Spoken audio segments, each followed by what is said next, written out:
After all these years, we never talked about it. Why I brought you back.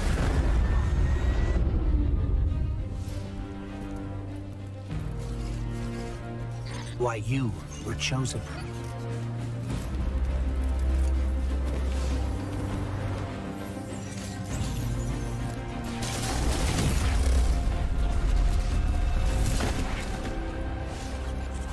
The truth is,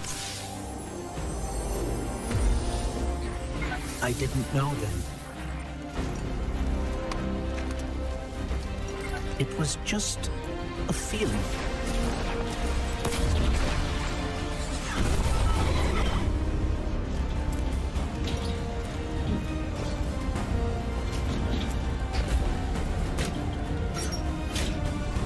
But I know now. After all we've seen, all we've lost, this fight might be our last.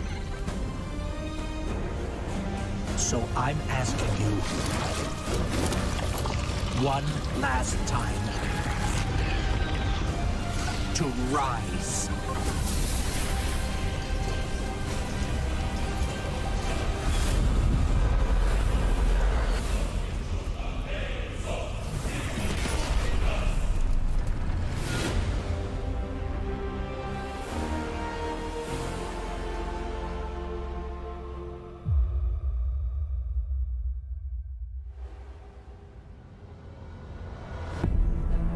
This is a momentous time in Destiny history.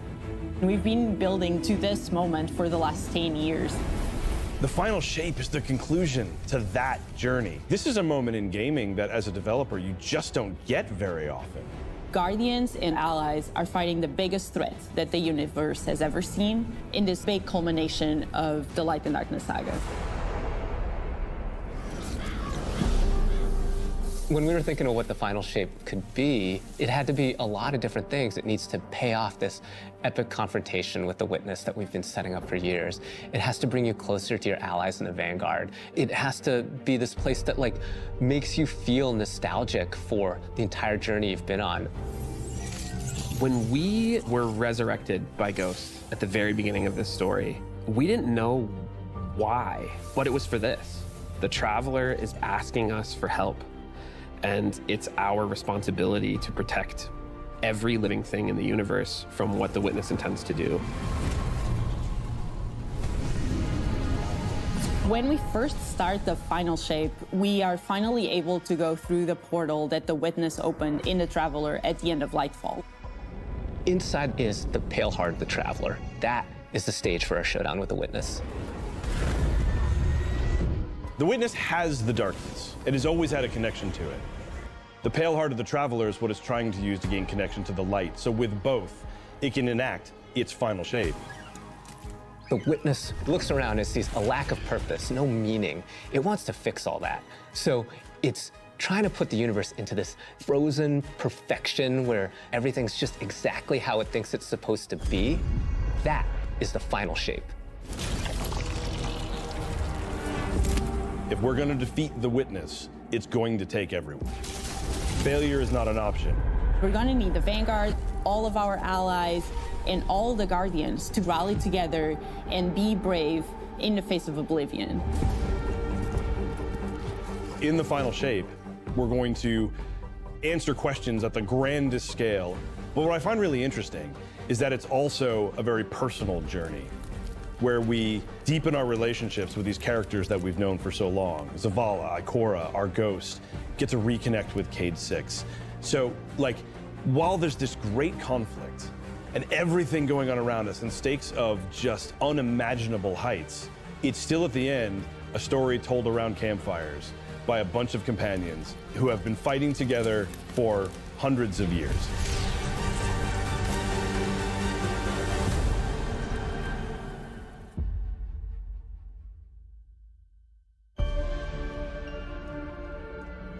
In the final shape, we're going through the portal that the Witness has opened up to confront it and stop the final shape. Inside the Traveler is this infinite, vast, unknowable, and we're landing on the Pale Heart, which is a fraction of really what is inside the Traveler. The Pale Heart is weird. It's a little strange, it makes you feel a bit uncomfortable, and it is also just so cool and artistic in the best way. The Witness entered well ahead of any Guardians, and so it's had time to kind of shape what's there. When our Guardian enters, the rest of the Pale Heart starts getting shaped also around what we've experienced. This is the Traveler recreating the world in front of you as it saw on your journey. One of the most memorable Blockhalas from Destiny's past is the D1 Tower. It's really a labor of love from the Destiny team.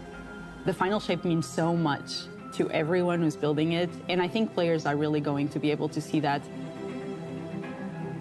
The Pale Heart is our very first linear destination that we've ever done. I would love it if players felt that they began their journey in a place of safety and feel it escalate in danger, in surrealness, because there is this beautiful evolution of the space. They see things that are more and more wrong as they begin to go towards the Witness's monolith. It's kind of this omnipresent, foreboding thing off in the distance. The weirdest things happen as you get closer to the monolith in the form of reshaping. Kind of like deconstructing things and putting them back together just wrong. The sense of scale you get out there, like as you're exploring these spaces and you're jumping on these reshaped cuboids of Earth, you feel tiny as a Guardian. You feel alone. You feel like you are not the force to be reckoned with that you have been. You're not the God Slayer right now. You're just this little person jumping from these massive pieces to massive pieces. One of the things that we really tried to also capture is that the Witness keeps throwing everything it has at you. And so you're going to fight these new enemies, the Subjugators. Subjugators are the new unit you're going to be facing in the final shape. They have an enhanced power set. They're performing stasis powers and strand powers to face the Guardian, while in support of all the other enemies you're fighting too. They bring something entirely new to the battlefield, which is kind of this element of control. They're back there pinging away with stasis abilities, throwing crystals at you, freezing you in place, tangling you up.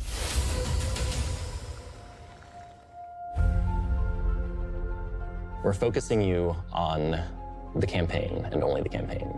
It's the most important thing in the universe at that moment. You have to stop the final shape from happening.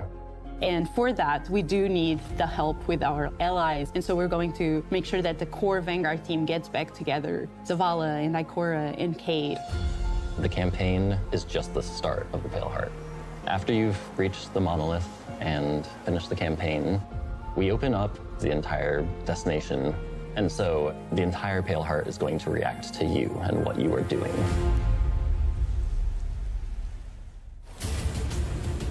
The campaign in the final shape doesn't really end with the final mission. The raids are where you defeat like the big bosses. So it's only natural that when you are going to confront the Witness, you're going to do that in the raid. But that might not be enough. This is a moment where we need to rally all Guardians to be able to overcome the final shape and the Witness.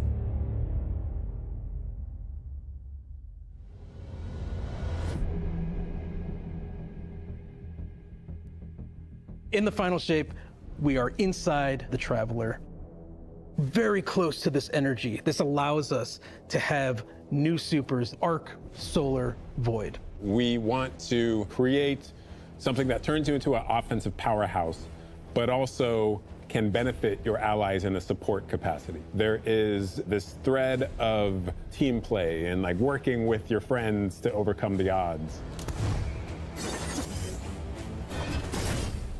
The Warlock Super is this ultimate expression of solar energy coursing through your Guardian. This Solar Warlock Super is a callback to Radiance from D1. Other than Golden Gun, this is the only other first-person super in Destiny right now. Your melee's like all these projectiles going off, doubling the amount of projectiles. Your grenade almost being sentient as it searches around, and then it hits a character and bounces off and goes to another one. And you're so overflowing with this energy that you are also giving it to your allies, allowing them to have their solar weapons supercharged, applying Scorch when they're shooting. The new Solar Warlock aspect, when I cast my Rift, it is going to create this little solar soul that when it sees an enemy, it launches part of itself out and hits the enemy and explodes and scorches them. It just feels very alive.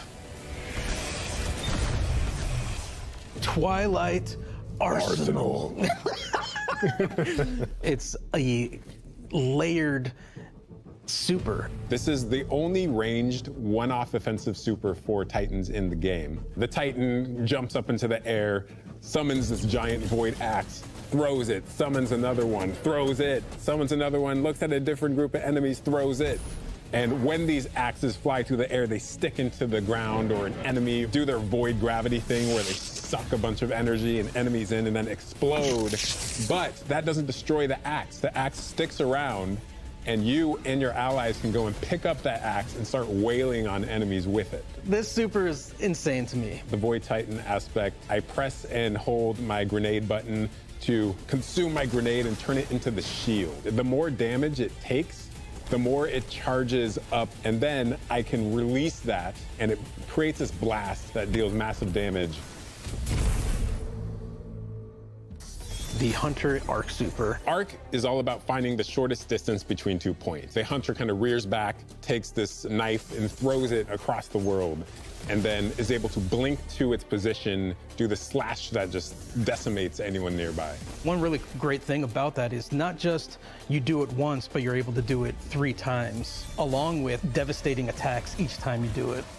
The Hunter has an aspect. We take our staff, we twirl it in the air, which propels us upward. It creates this burst, which amplifies you and any allies near you. It almost makes it feel like you're playing a fighting game, right? Like these combos that you're chaining together to do these different moves. It like takes that sandbox to the next level. The more aspects we have, the more capable we are to do that. It feels like you're like riding the lightning, you know? Like that instantaneous, like... That was good, but I think it's more like... You know? I like it, I like it.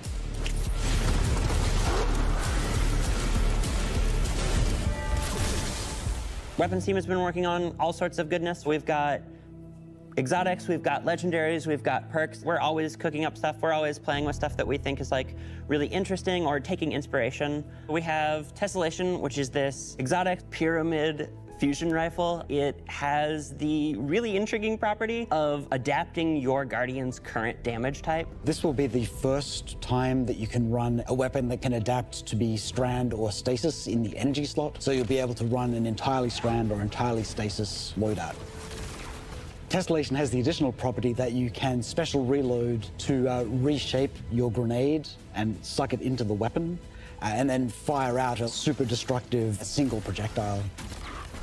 It's a really special weapon. What's the one specific exotic that I can make that's like really zany that you would like right now? What if Golden Gun was a sniper rifle? What if you could harness the might of the Traveler? You know, we had a moment where we saw that Traveler Beam cutscene. I know people on Weapons went, I kind of want that. You're like, that is incredibly dope. So we've got this opportunity to bring back these iconic Destiny 1 weapons, but really turn it into something that feels unique in Destiny 2. We have to bring Kvotstov into the fold. The Red Death exotic pulse rifle. And Dragon's Breath. Burn the world, burn it all. In the final shape, we have new weapon subfamilies coming, broadening what existing weapons can be. Really like bordering on exotic functionality. So for example, we've got a rocket pistol sidearm subfamily. We always liked the special ammo sidearms. This fires tiny, slow-moving rockets. They hit very hard, do a bit of AoE damage. They have a mixture of regular weapon and rocket launcher stats. We're also doing a new support weapon subfamily. The support frame auto rifle is a type of legendary auto rifle. It'll let you switch seamlessly from firing at enemies to healing your allies. I'm really excited to bring it to dungeons and keep my team alive, honestly. The weapons team is always coming up with new ideas. We've got a ton of new cool stuff coming over the next few years, and some new and really wild ideas, which we're pretty excited about. Come on, take a load off. We've got a lot to cover. This place is only big enough for one dashing hero type, and that's me, so... I'm back! Hey, you two, give me a sec. I was magnificent. This is great. Anyone want a hug? Get your rock off my map. Worst case scenario, you die. But who knows? Maybe you won't.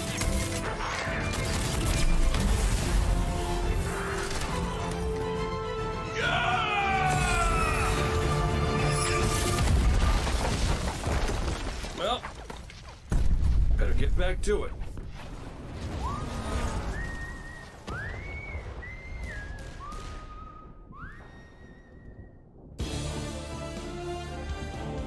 In this moment where we're driving to the end of the Light and Darkness saga, it's great to see Cade return to this world at this moment with all this change about to culminate with this confrontation with the long-standing enemy, the Witness. Cade is the quintessential hunter. His presence casts such a long shadow over the story of Destiny, whether it was when he was alive or when he was dead. What Cade goes through in this journey, how he serves as a catalyst for the other characters, the events that are uncovered to have brought him back. This is how the story had to end. There was no end to the Light and Darkness saga that didn't have Cade here alongside his friends to finish the job.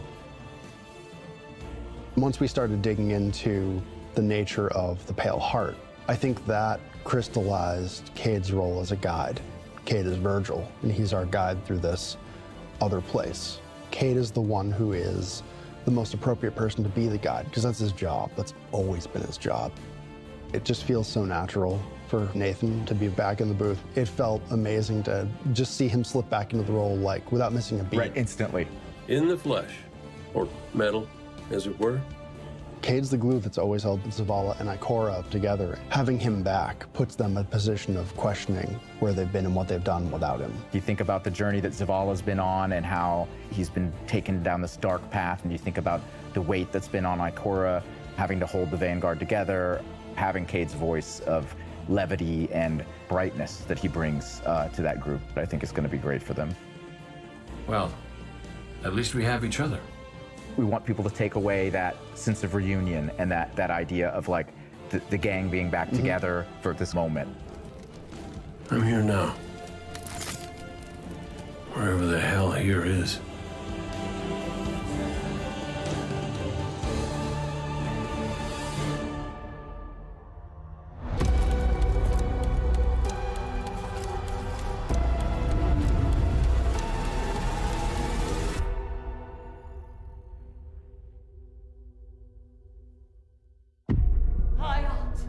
Guardian, the Witness poses a dire threat. And the Witch Queen holds the answers we seek. But only if we contend with her sister, Xivu Araf. It rests with me. Will you come back from this? Do not be afraid.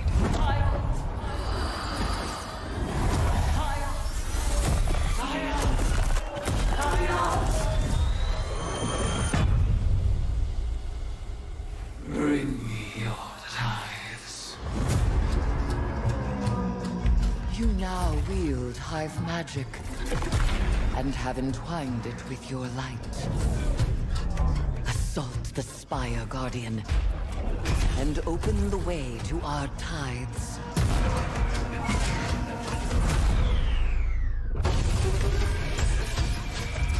Let them know fear. The death of whispers, and they do whisper. Fight in my name, Guardian.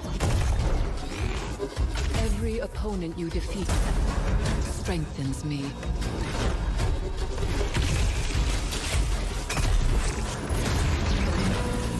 My appetite rises for your brutal tribute.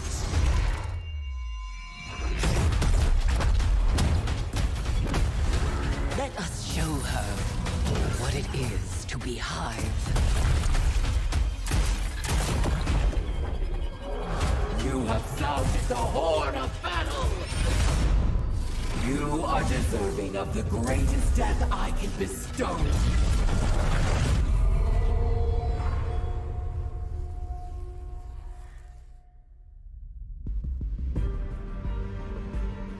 Season of the Witch is our opportunity as players. We've been annihilating and breaking Hive spells, and now we finally get to cast them.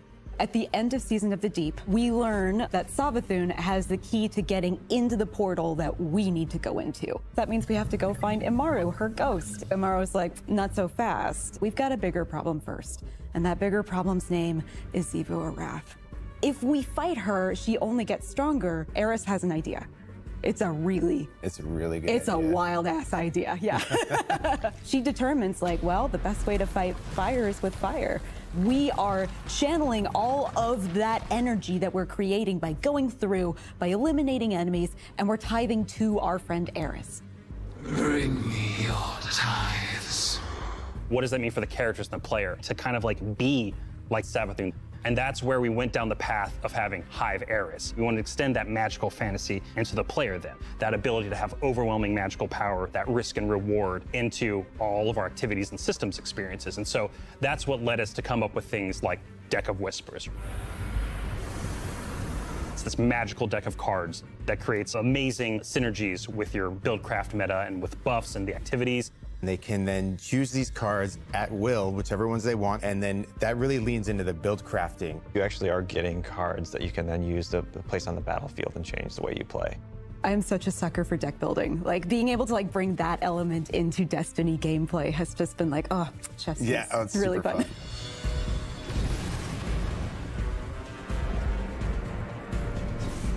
So we've got two brand new seasonal activities coming with Season of the Witch. We've got Altars of Summoning and Savathun's Spire. Savathun's Spire is our new 3-player offensive. You're doing a lot more with the Lucent Hive magic, but it's got a high amount of combatant density. It's got additional random encounters that you can come across. The Witch's Spire itself, Savathun's Spire, was like her reliquary for all these different magical experiments as she was learning the light. You're there in order to learn as much as you can in order to become a master spellcaster, right? To become like Savathun. The Altar of Summoning's activity is really exciting because you can spend like 20 minutes in it or you can spend 2 hours in it. It's a 3-player experience that you can hop in and hop out of. As you're going through this activity, you're filling the tithing bucket. As that tithing bucket is filled up, you'll get progressively more rewards. And then finally at the end, it'll cash out and you'll get a whole mess of rewards. We really wanted to make sure that there was a home for any exotic mission content coming in seasons after the year has passed. And so we developed what we're calling the Exotic Mission Rotator. Right away, we're getting Presage, Vox Obscura, and Operation Seraph Shield. This is some of the most fun content the team has making. It's some of the content that the fans and players of Destiny love the most. The most exciting thing, outside of just the missions themselves, is that every time we put a mission inside of that rotator, the exotic that comes alongside of it will become craftable.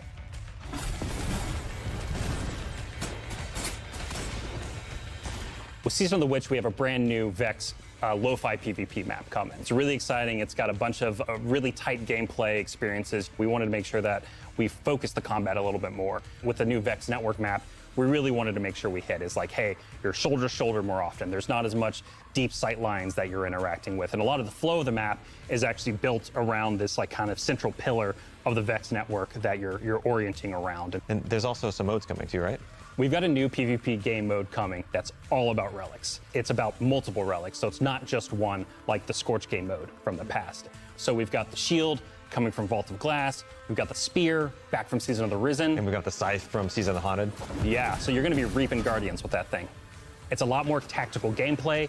It's all about running around the map, claiming these relic dispensers, and then grabbing them in order to push for victory. I will take what I need. The words in my throat are the weapon in my fist. We were feeling pretty Hy-Vee this season, obviously. There's something in the air. And so when thinking about, like, what's a good raid reprisal that would really suit this very Hy-Vee season, there's only one answer.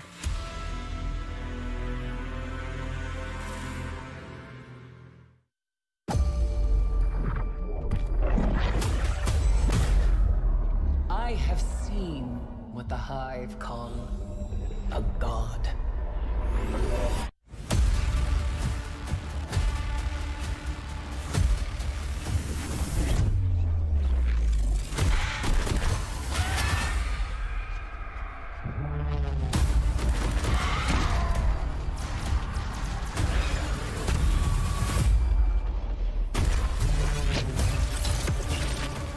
Only a true weapon of the light can stop his wrath.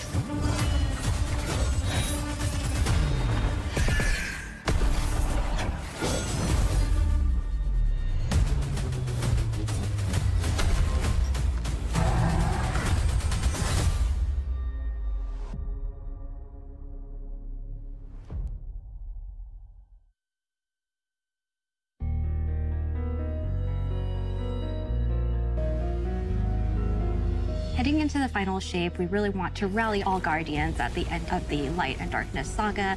We want to reduce those power barriers, as well as catch people up on key story beats and make sure that they have a really great and easy time connecting with other players. In the final shape, we're trying to find ways to make power more simple and easy to understand, and also lowering the barrier to entry. It's going to make it easier for players who have not been able to jump into game easily because they were held back by the challenges in grinding for the power levels that are required by these different activities. One of the major changes that's going to be happening starting with the final shape is there are going to be a certain number of activities that are going to be power fixed. So it doesn't matter kind of what power level you are going into it, you're always going to be able to approach it. There's still going to be tiers of difficulty that you can do, things that are just meant to be experienced a certain way. Things like Nightfall strikes that will still have power enabled, and that's where we're really going to focus the whole power climb. The raids, the contest modes that everybody loves to engage with, that experience is fundamentally going to be staying the same. I'm excited for this because I think there will be a lot more clarity for players in terms of understanding the relative difficulty of things, where they sit now in the spectrum. One way that we're trying to do that is making it easier for new players to engage with you. So we're introducing something that we're calling Fire Team Power. You can actually bring your friends along to play any dungeons and raids in the game without having to wait them to be at a certain power level. The person with the highest power in your fire team is actually going to bring all the others close to their power level, which means that there's no barriers really for any other Guardian to join you in this high-level content. When it's combined with Fire Team Finder, it also allows you to find strangers, people you've never played with before, and have that same experience. That's all regardless of the power level of you and the rest of the people in your fire team. Fire Team Finder is the new feature that's coming in Season 23, aimed at helping connect and find other people to complete the best and most aspirational content in Destiny. We have a tag system that allows players to be able to say, well, this is my play style. I'm really chill. I'm anti-sweat. I'm just really here to have Basically a good time. Exactly. Tags really allows players to show a little bit more personality, show a little bit more about what they're about. I think what's really great about it is with this launch, we're also looking at including inclusion tags. As an example, one of the inclusion tags that we have are for colorblind players. Hopefully the inclusion tags will bring players closer to finding their community and even closer to the people that they're playing with. So once a listing goes live, players will be put into a listing lobby where players can gather, they can communicate with each other. So we wanted to make it as convenient and as easy as possible for players to not just sit and stare at a screen for a long time while their listing actually fills up. As a gamer who's typically more solo, I'm especially excited about this because it really is about helping reduce that anxiety and burden that comes with trying to make a new connection.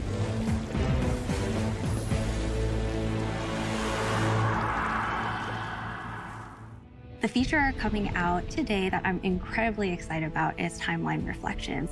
Essentially what we have done is we've went back to previous expansions and pulled out missions that we felt really represent key narrative beats within our story. We are going to have a mission for Forsaken, a mission for Beyond Light, as well as a mission for Witch Queen. Thanks for the memories, Guardian. The neat thing about these missions is they're not going to be like one-to-one for how you would experience them in the campaign. You're also going to get additional pieces of narrative fed to you to like identify like, hey, this is why it's important that this happened, and here are the people you met along the way. A really big one that's really timely for Final Shape is Cade's last stand from Forsaken. This is a moment that a lot of players, new and old, are going to come back to Destiny. I think this is just the right time to introduce features that are going to allow those players to jump right in and find people to play with and enjoy this content regardless of their power level.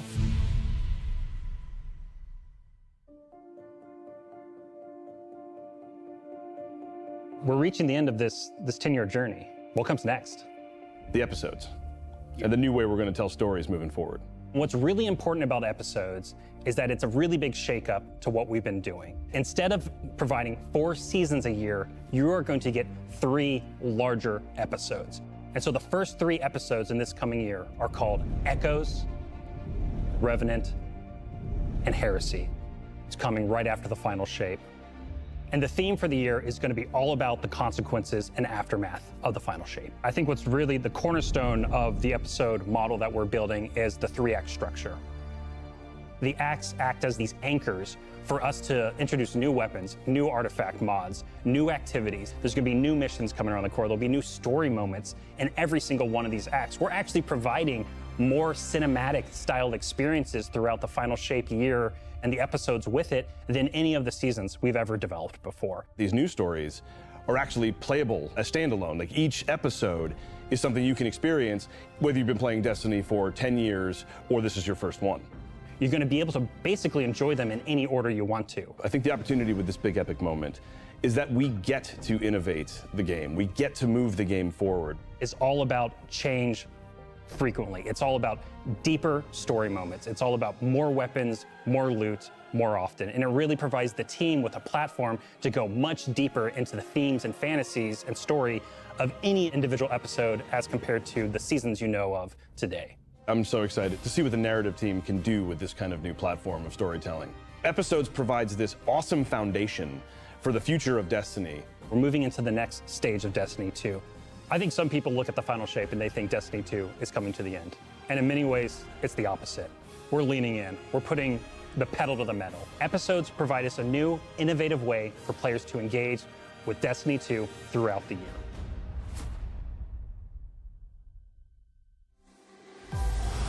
What makes a guardian a guardian? Devotion, bravery, sacrifice. We know that we were chosen for a reason, by something greater than ourselves. Guardian. Guardian? Eyes up, Guardian. Shaped by the fires of each new battle, we are forged and sharpened into what we must become for the fight ahead. We are the final line that halts the second collapse. All of us. Every Titan. Every Warlock. Every Hunter. What is it the Guardians say? Devotion inspires bravery.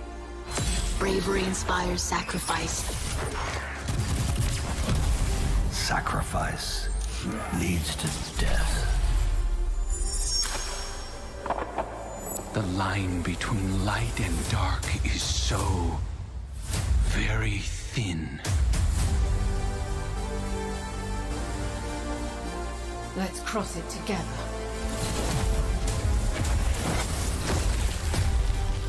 There are things out in the dark that only the dark can overcome. Trust me. You've heard the stories of the Traveler's sacrifice, of darkness descending upon humanity.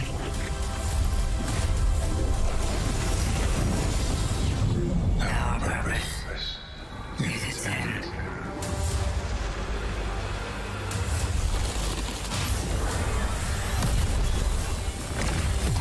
This time, there is no escape.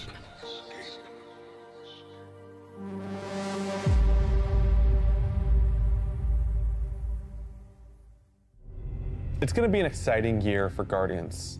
We get to make good on a promise that we made way back in 2014. There was classic rock blasting, a fire team racing across our solar system, and at the end, a simple message: become legend. Today, you got a glimpse at how we'll be cementing your legend in this upcoming year. We're going to be heading inside the Traveler, experiencing a destination unlike anything we've ever built before. We'll face the biggest bad we've ever made, and we'll do this all alongside a streamlined progression system, allowing us to easily play with friends in any content in the game. And as the dust settles in the final shape, we're going to continue our legends in Echoes. It's Destiny's first episode in a new phase of storytelling for Guardians, with brand new conflicts born from the resolution of the Light and Darkness saga. These first episodes are just the beginning. But if you're chomping at the bit to see how the Light and Darkness saga is going to kick off the future of Destiny 2, we've got a ton of great content for you to jump into today. Going live after this, we've got Season of the Witch, with a new story, new weapons, new armor, new activities, and new PvP content, all alongside a series of story catch-up missions, allowing any of your friends to jump into the game and get up to speed on what's happening in this world. Then, next week, a brutal reprisal of Crota's End is going to join the ranks of our aspirational content. I can't wait to see you all in the Throne World as we learn more about the final shape and how we can stop it.